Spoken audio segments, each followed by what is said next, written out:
الحمد لله الحمد لله الذي أنزل سكينة في قلوب المؤمنين ليزدادوا إيمانا مع إيمانهم. أشهد أن لا إله إلا الله وحده لا شريك له، وأشهد أن محمدا عبده ورسوله. اللهم صل وسلم وبارك على نبينا ومولانا محمد وعلى آله وصحبه ومن اتبعهم بإحسان إلى يوم الدين. Jemaah salat maghrib yang dirahmati Allah Subhanahu wa taala. Alhamdulillah, senantiasa tak lupa lisan kita, hati kita serta pikiran kita tujukan hanya kepada Allah. Kita memuja dan memuji hanya kepada Allah Subhanahu wa taala, karena dialah zat yang maha sempurna dan yang berhak untuk kita puji, di mana Allah Subhanahu wa taala dengan keagungannya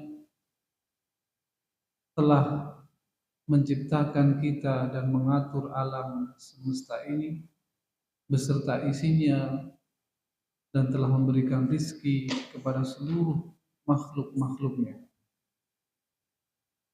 Oleh karenanya, maka senantiasa kita bersyukur kepada Allah Subhanahu wa taala, dan terlebih lagi saat ini kita berada di akhir bulan Sya'ban, di mana sebentar lagi kita akan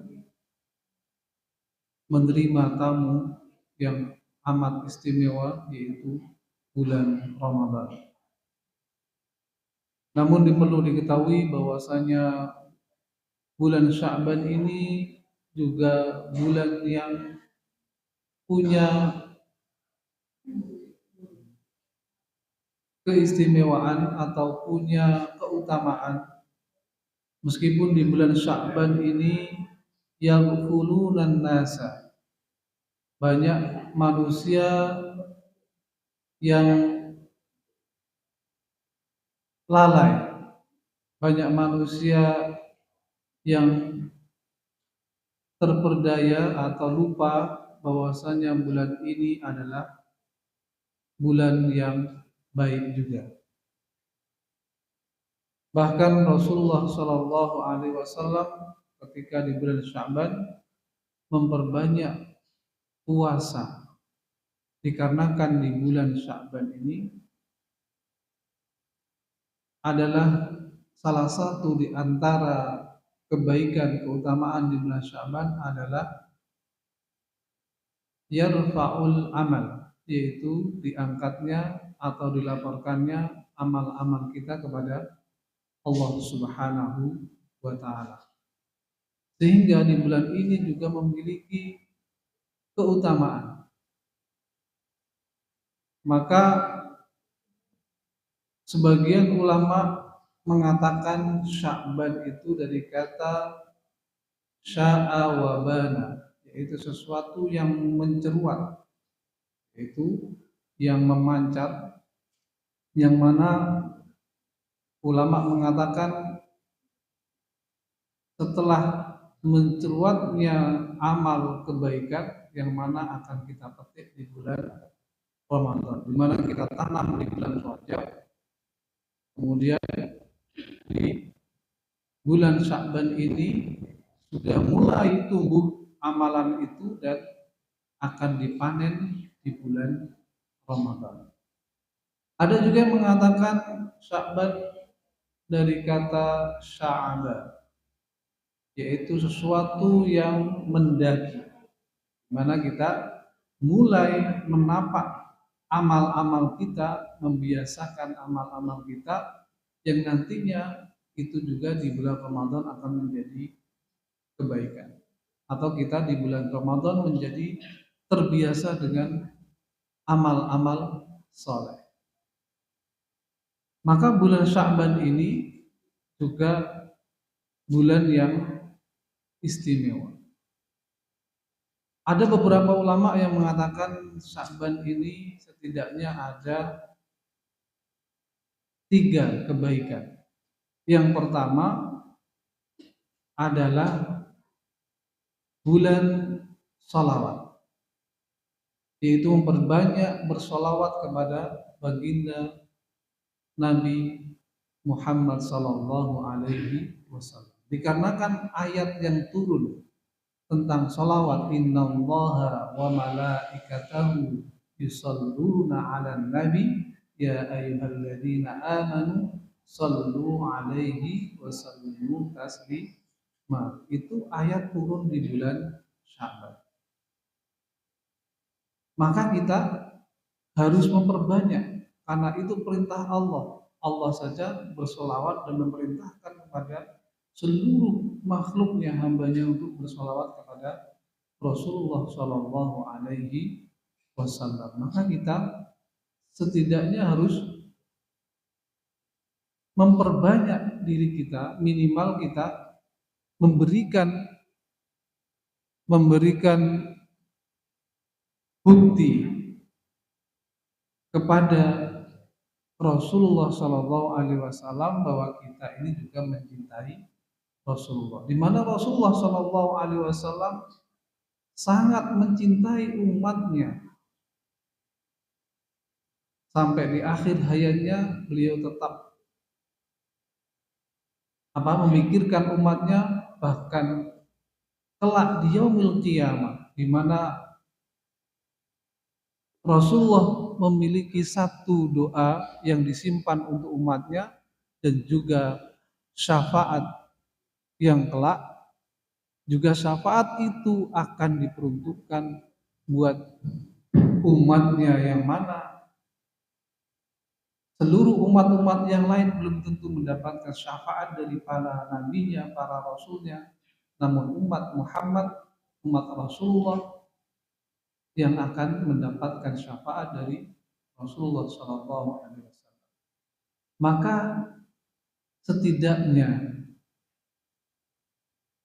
kita ada pembuktian untuk membalas cinta Rasulullah Shallallahu Alaihi Wasallam, yaitu dengan memperbanyak sholawat. Meskipun sholawat cukup dengan Sallallahu Alaihi Wasallam atau alaihi sholatu wassalam. Jadi di antara kebaikan adalah memperbanyak sholawat. Dan sholawat itu juga nantinya yang bisa menjadi juga perantara buat kita ketika kita memohon kepada Allah, meminta doa kepada Allah. Sebelum kita memohon kepada Allah, kita juga bersholawat kepada baginda Rasulullah Shallallahu Alaihi Wasallam. Kemudian yang tak kalah penting juga adalah peristiwa berpindahnya kiblat. Yang selanjutnya adalah berpindahnya kiblat dari Masjidil Aqsa ila Masjidil Haram atau Makkah. Jadi kiblat dulu itu ketika Rasulullah hijrah ke Madinah itu diarahkan ke Baitul Maqdis, dikarenakan saat itu di sekitar Ka'bah Al-Mukarramah banyak sekali berhala-berhala sehingga menghalangi Nabi untuk beribadah.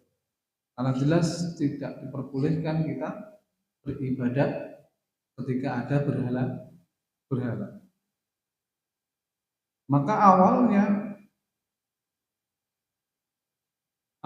Masjidil kiblat itu di Masjidil Aqsa. Dan Nabi sangat berharap untuk kiblat itu ke Masjidil Haram. Sampai-sampai Nabi selalu menengadahkan wajahnya ke atas langit. Dan itu diabadikan dalam Al-Quran, qad nara taqalluba wajhika fis sama falanuwalliyannaka qiblatan tardaha fawalli wajhaka syatral masjidil haram wa haitsu ma kuntum fawallu wujuhakum syatra.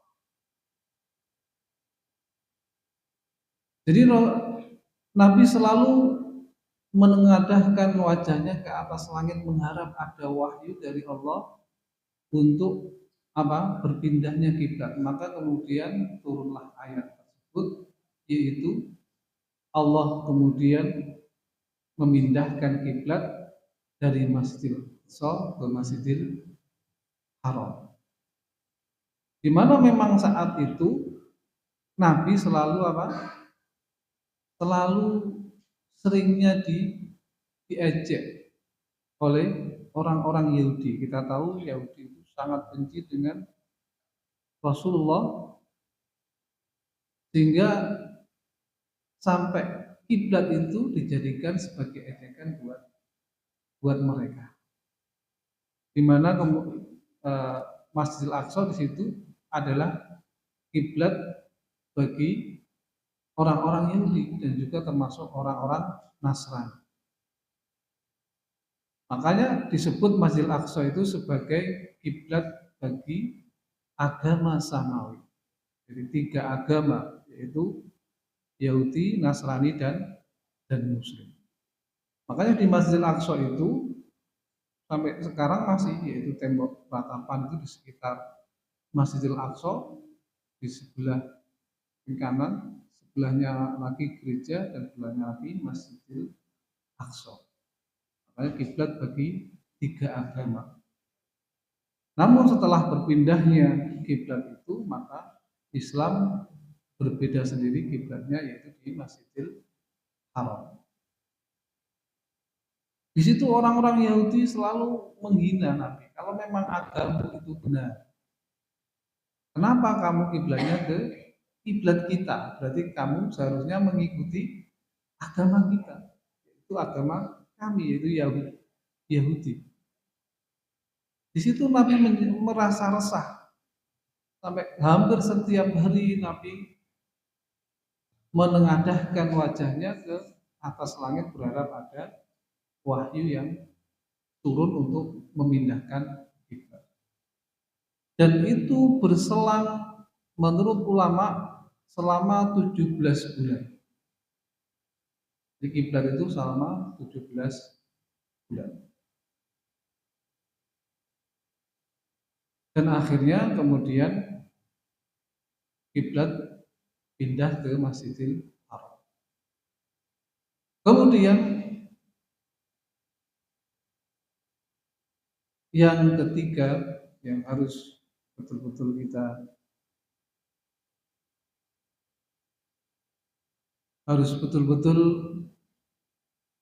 kita perhatikan di bulan Sya'ban ini termasuk adalah bulan ampunan, di mana Rasulullah Shallallahu Alaihi Wasallam mengatakan ketika datang bulan Sya'ban, terus bagian mengatakan nisfu Sya'ban, di malam nisfu Sya'ban, Allah Subhanahu wa taala ittala Allah itu datang kepada atau fisama itunya. Kemudian yakfuruna li jami'iman. Jadi Allah mengampuni seluruh hamba-hambanya illa isnain, kecuali 2 golongan, yaitu al-musyriku wal musyahin, yaitu orang-orang musyrik, orang-orang kafir, dan orang-orang musyahin, orang-orang yang bermusuhan, yang memiliki dendam. Maka di bulan ini kita harus banyak meminta ampun, tidak hanya kepada Allah, tapi kepada orang-orang yang mungkin pernah kita sakiti, orang-orang yang pernah kita dolimi, orang-orang yang pernah kita sakiti atau kita pernah berbuat buruk kepada.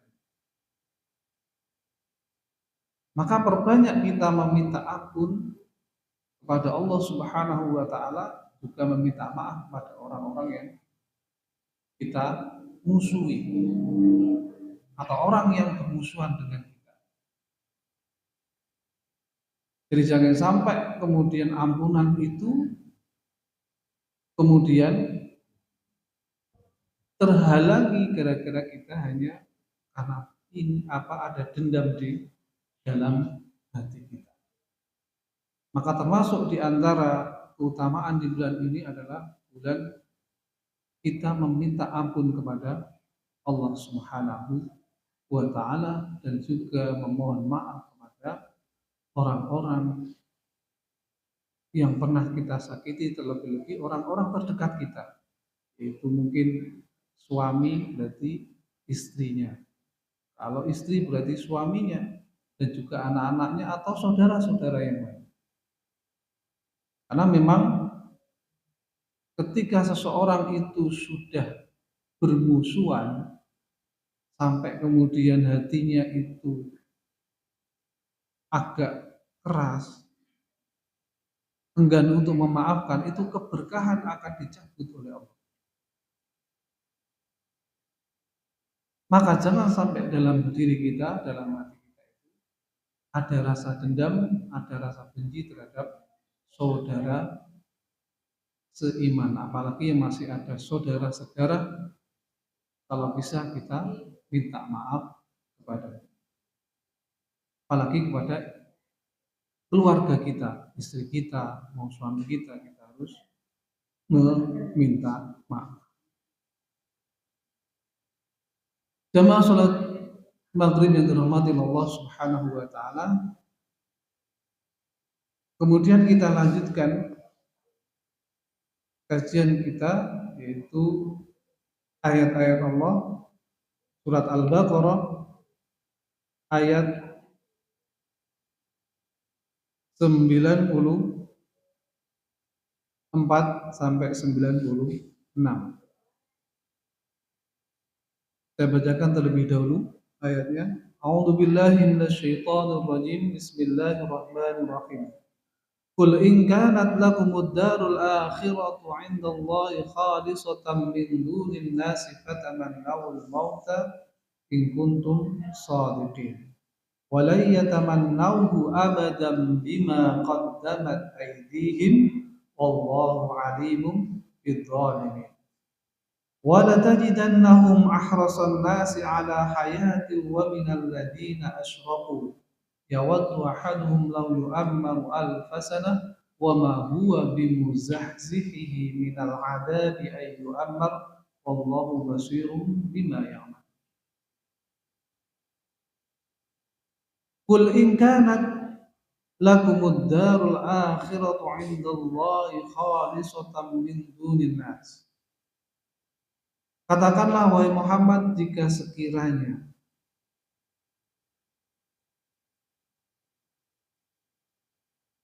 mereka, yaitu orang-orang Yahudi, itu mengatakan ad-darul akhiratu 'indallahi khalisah, yaitu kampung akhirat itu diperuntukkan hanya kepada mereka min dunin nas, dan tidak untuk yang lainnya. Fatamannawul mauta, maka ajaklah mereka untuk apa? Untuk mereka memohon kematian, yaitu biar mereka membuktikan apakah betul apa yang mereka katakan, in kuntum shadiqin, jika mereka adalah orang-orang yang benar. Wala yatamannawhu abadan bima qaddamat aydihim, maka sekali-kali mereka itu tidak akan pernah memohon untuk mati abadan, selamanya, bima qaddamat aydihim, disebabkan atas perbuatan mereka, wallahu alimun bidzalimin. Dan sungguhnya Allah zat yang maha mengetahui bagi orang-orang yang berbuat zalim.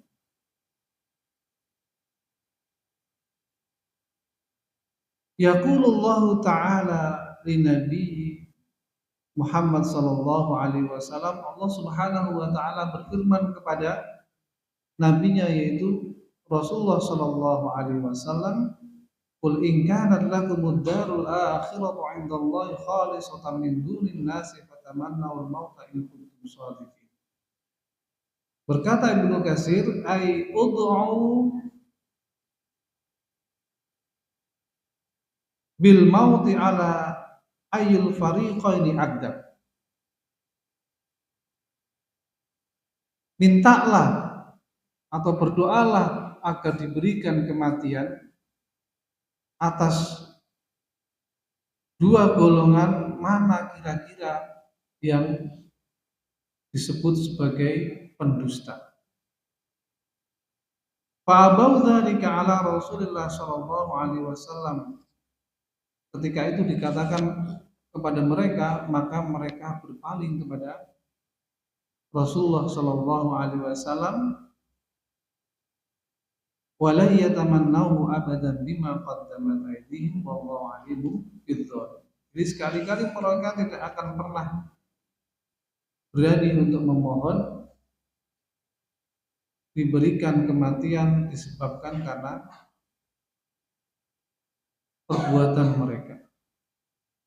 Ay yu'allimuhum bima 'indahum minal ilmi bal wal kufru bidzalik.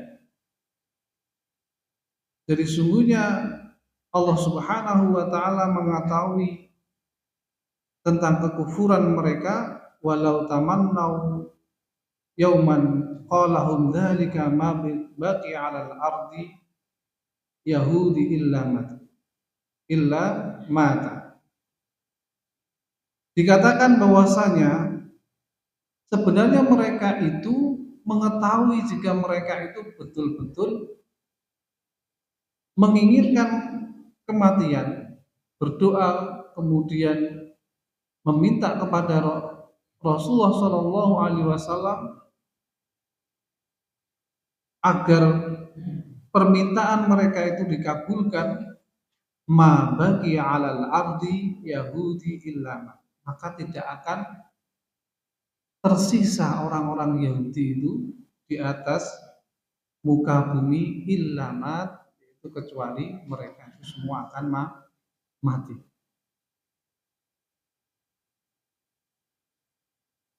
Kemudian fataman naul mauta fasallul maut, itu mereka diminta untuk memohon agar diberikan kematian. Waqala Ibnu Abbas, "Lau tamanna yahudil maut lamatu walau tamannaul mauta la syaraqa ahadum biriqa." Ibnu Abbas mengatakan bahwasanya sekiranya orang-orang Yahudi itu memohon agar diberikan kematian, lama itu maka mereka semua akan binasa. Walau tamannal maut la syaraqa ahdum biriqa, maka ketika mereka meminta untuk kematian, maka dengan sekejap mereka akan disambar dengan apa? Dengan petir. Sebagaimana ketika mereka itu meminta agar diperlihatkan Allah di depan mereka, itu jahroh dengan mata telanjang, atau maksudnya betul-betul di hadapan mereka itu diwujudkan Allah, fa'akhadhathumus sha'iqah, itu mereka kemudian disambar petir, dibinasakan oleh Allah dengan disambar petir.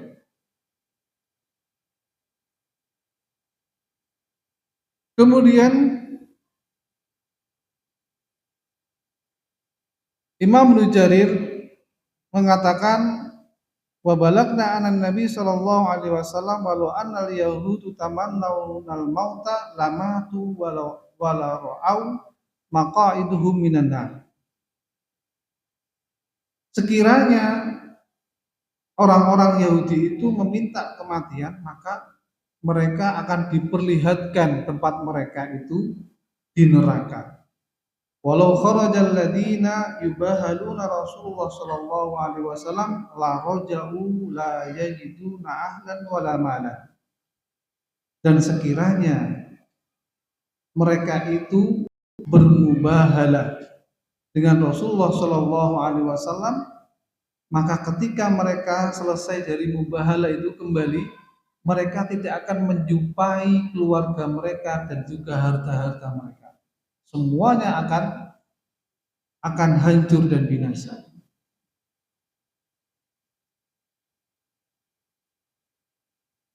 Maka ini adalah anggapan orang-orang Yahudi, di mana mereka ini banyak mengklaim atau mereka ini suka menganggap dirinya itu adalah umat yang istimewa, sehingga sampai darul akhirah atau kampung akhirat itu adalah milik mereka sendiri.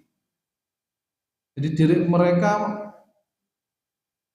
itu mengatakan bahwasanya orang-orang selain orang-orang Yahudi itu tidak berhak untuk di kampung akhirat. Maka anggapan inilah yang kemudian mendatangkan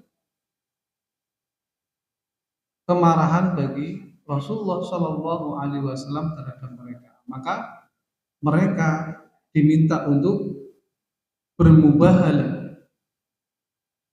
Terus mubahalah. Napa niku mubahalah? Ada yang pernah tahu mubahalah? Mubahalah itu adalah apa?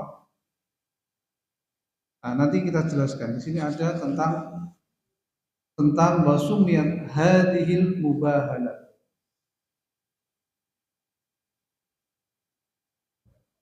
Kemudian mereka ketika ditantang oleh Rasulullah Shallallahu Alaihi Wasallam untuk meminta kematian, kalau memang dia benar, anggapan mereka benar, klaim mereka itu benar, maka mintalah mati agar dia tahu sebenarnya akhirat itu untuk siapa.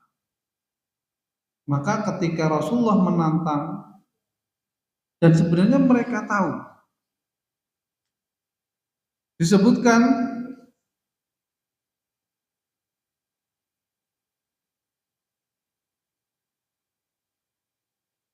disebutkan bahwasanya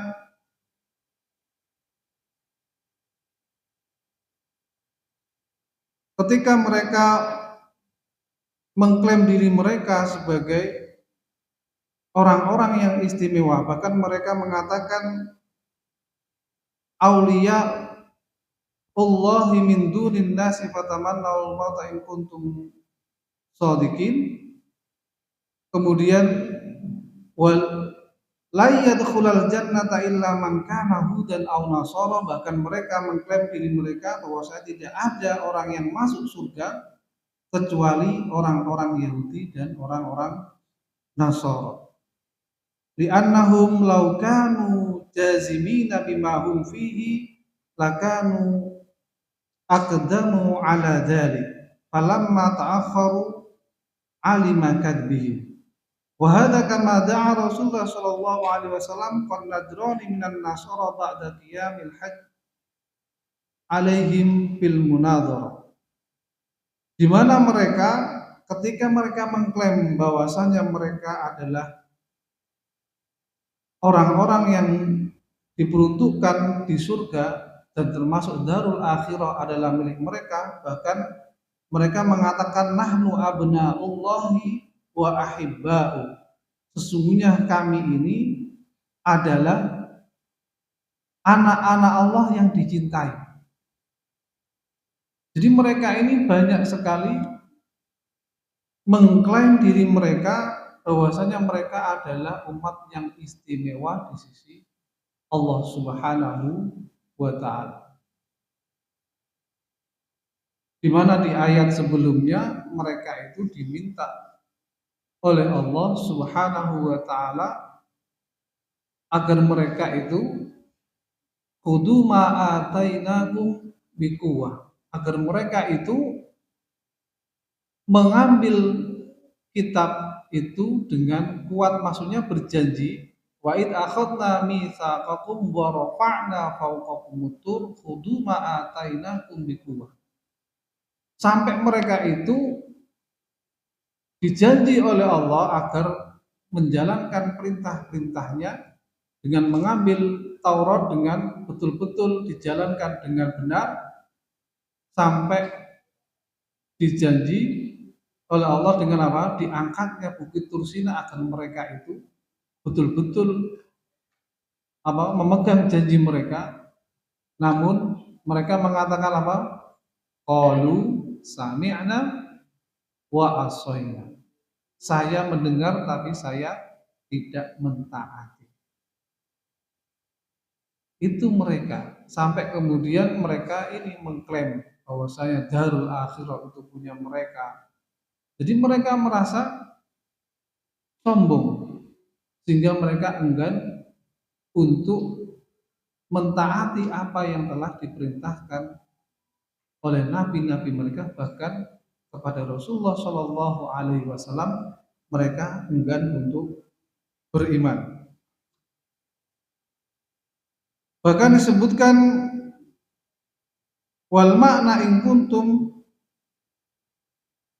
tuqaddimuna annakum al awliya'ullahi min dunin nas, bahwasanya klaim kalian bahwasanya orang-orang Yahudi itu adalah aulia Allah, yaitu kekasih Allah, wa annakum abna'ullahi wa hibba'u, dan kalian mengatakan sebagai anak Allah yang dicintai, wa annakum min ahli jannah, dan kalian juga termasuk penduduk surga, adzakum min ahli nar, sedangkan yang lain adalah penduduk neraka. Fabahalu ala dzalika wad'u 'alal kadhibina minkum aw min ghairikum. Maka Rasulullah menantang kepada mereka untuk bermubahalah. Siapa kira-kira yang benar dan siapa kira-kira yang pendusta. Wa'lamu annal mubahala tasta'silu al-kadhib la mahala. Maka ketika mubahalah itu dilaksanakan, maka betul-betul akan terlihat mana yang pendusta, mana yang benar.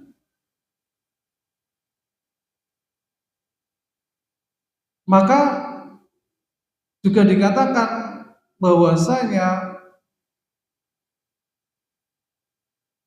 ketika mereka itu tahu bahwasanya ketika bermubahalah dengan Rasulullah Shallallahu Alaihi Wasallam, sesungguhnya mereka itu tidak akan pernah menang, karena tahu bahwasanya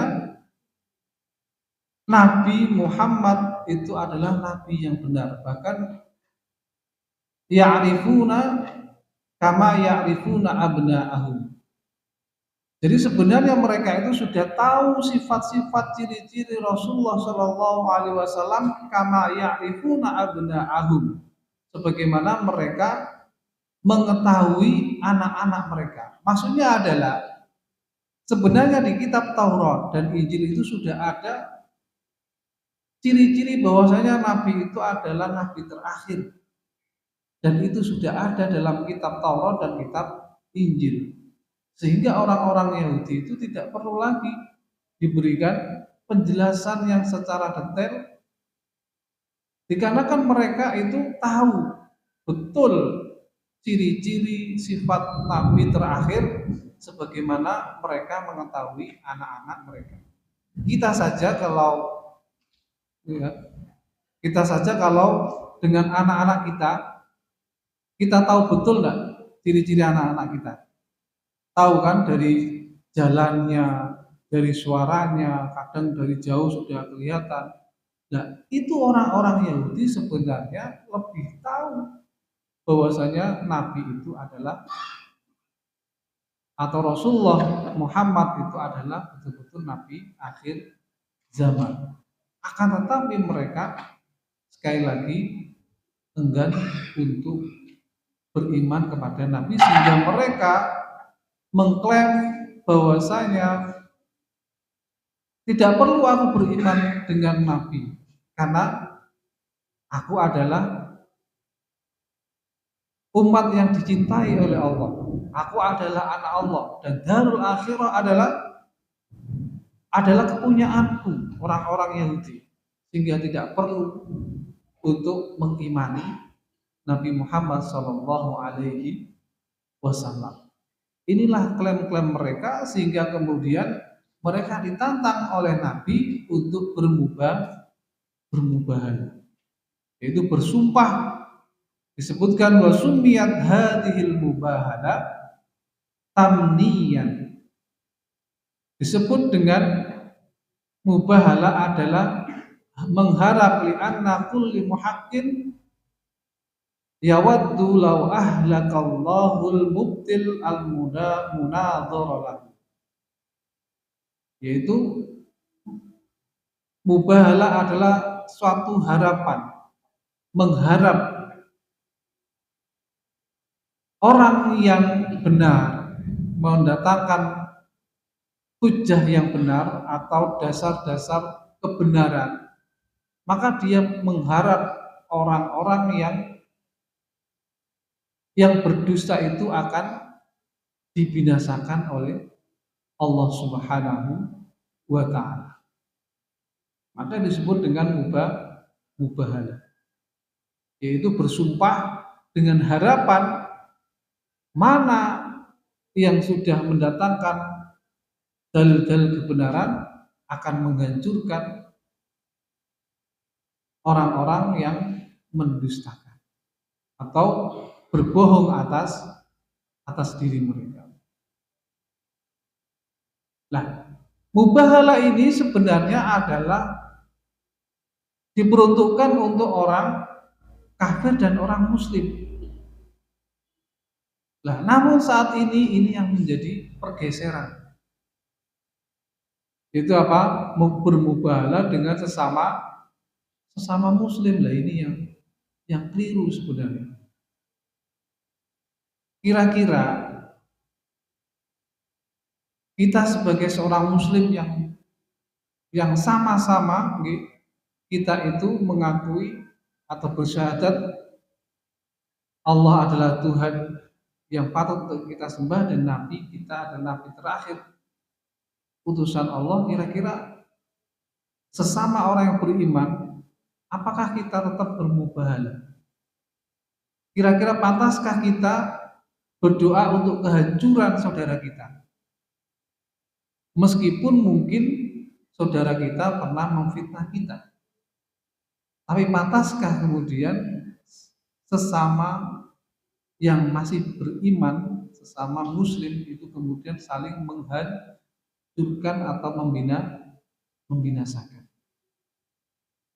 Jadi sebenarnya mubahalah itu dulunya adalah untuk betul-betul antara kafir dan muslim. Jadi bukan sesama muslim. Karena jelas orang-orang kafir itu yang kemudian mendustakan atas semua ajaran Rasulullah Shallallahu Alaihi Wasallam dan syariatnya, maka dialah ketika dihancurkan oleh Allah tidak hanya di dunia tapi juga di akhirat. Termasuk orang-orang Yahudi ini sebenarnya mereka tahu, bahkan mereka tahu ketika bermubahalah dengan Nabi jelas mereka tidak akan menang. Mereka sebenarnya sudah tahu. Bahkan ketika Nabi sudah menekan mereka, Nabi sudah ingin berdoa kepada Allah, mereka langsung tunduk. Mereka langsung apa? menyerah. Dan akhirnya ketika di Madinah mereka itu kemudian apa? Menyerahkan diri mereka, akhirnya mereka orang-orang Yahudi itu membayar jizyah kepada Nabi.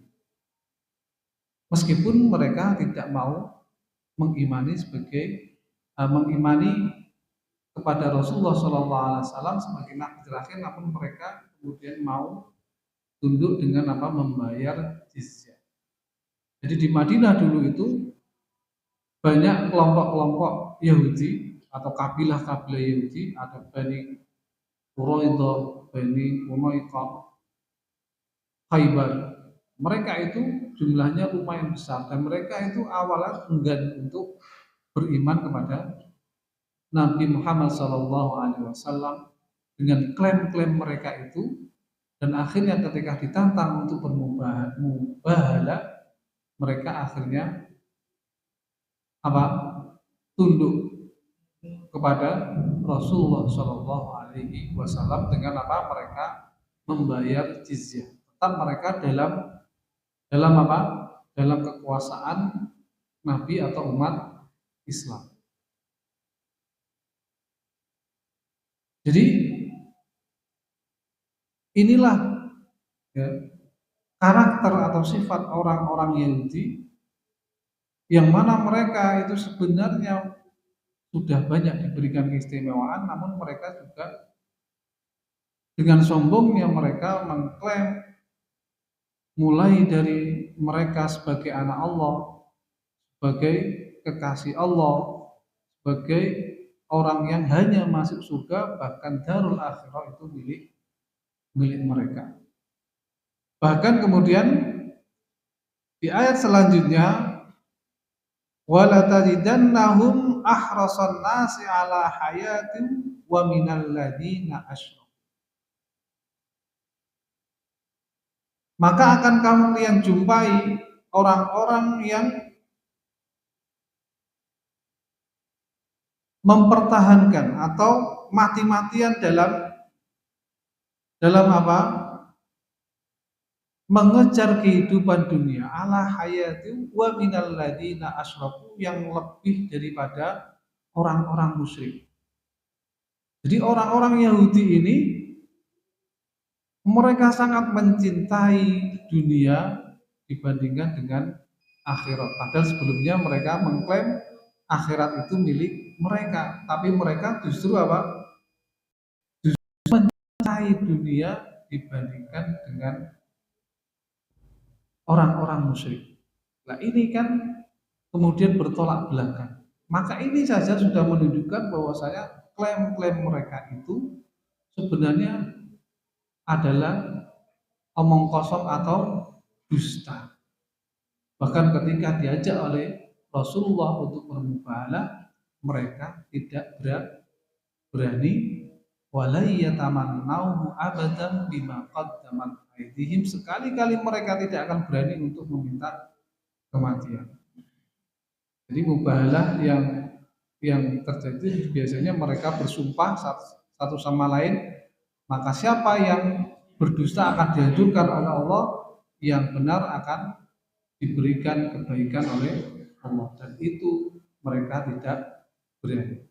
Itulah ayat surat Al-Baqarah yang mana masih berhubungan dengan karakter dari orang-orang Yahudi. Mudah-mudahan kita dihindarkan oleh Allah Subhanahu wa taala dari sifat dan karakter orang-orang Yahudi. Subhanallah wa bihamdika asyhadu an la ilaha illa anta astaghfiruka wa atubu ilaik. Assalamualaikum warahmatullahi wabarakatuh.